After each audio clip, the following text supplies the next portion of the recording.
हमारे पास एक एमसीक्यू है कि RNA polymerase 2 is involve in the synthesis of which RNA, यानी आरएनए पॉलीमरेज 2 जो है इनमें से कौन से आरएनए की सिंथेसिस करता है, मैसेंजर आरएनए की सिंथेसिस करता है या राइबोसोमल आरएनए की सिंथेसिस करता है या ट्रांसफर आरएनए की सिंथेसिस करता है या इन तीनों आरएनए की सिंथेसिस करता है। पहले तो ये जान लें कि आरएनए पॉलीमरेज क्या है। जब डीएनए से कोई भी आरएनए बनता हो, चाहे मैसेंजर आरएनए हो, राइबोसोमल आरएनए हो या ट्रांसफर आरएनए हो, तो उस प्रोसेस में हमारे पास कुछ एंजाइम्स इन्वॉल्व है, जैसे हेलिकेस है, लाइगेस है।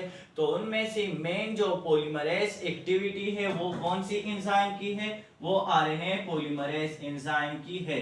तो आरएनए पॉलीमरेज हमारे पास वो एंजाइम है जो मेन पॉलीमरेज एक्टिविटी प्ले करता है एक किस दौरान, जब कोई आरएनए बनता है डीएनए से।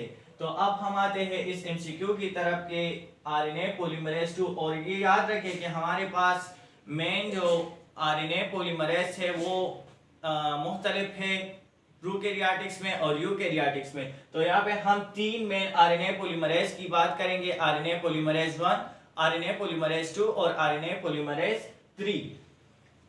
तो देखिए ये आरएनए पॉलीमरेज 1, आरएनए पॉलीमरेज 2 और आरएनए पॉलीमरेज 3, इन तीनों की फंक्शंस डिफरेंट है। तो उसको याद करने के लिए हमारे पास एक सिंपल सा निमोनिक है, एक सिंपल सा फार्मूला है, वो है Rigi model tone. Rigi model tone, अगर आप पेशावर से हो तो आपको इस जगह का पता हो कि रिगी मॉडल टोन कहाँ पर है। तो रिगी मॉडल टोन की निमोनिक्स को यूज करके हम आरएनए पॉलीमरेज के डिफरेंट टाइप्स के फंक्शंस को याद करते हैं। जैसे आरएनए पॉलीमरेज 1 है तो इसके सामने मैंने लिखा है रिगी। तो आरएनए पॉलीमरेज 1 जो है वो राइबोसोमल आरएनए की सिंथेसिस करता है। आरएनए पॉलीमरेज 2 जो है वो मैसेंजर आरएनए की सिंथेसिस करता है और आरएनए पॉलीमरेज 3 ट्रांसफर आरएनए की सिंथेसिस करता है। तो इसमें करेक्ट ऑप्शन क्या है, RNA polymerase 2 is involve in the synthesis of.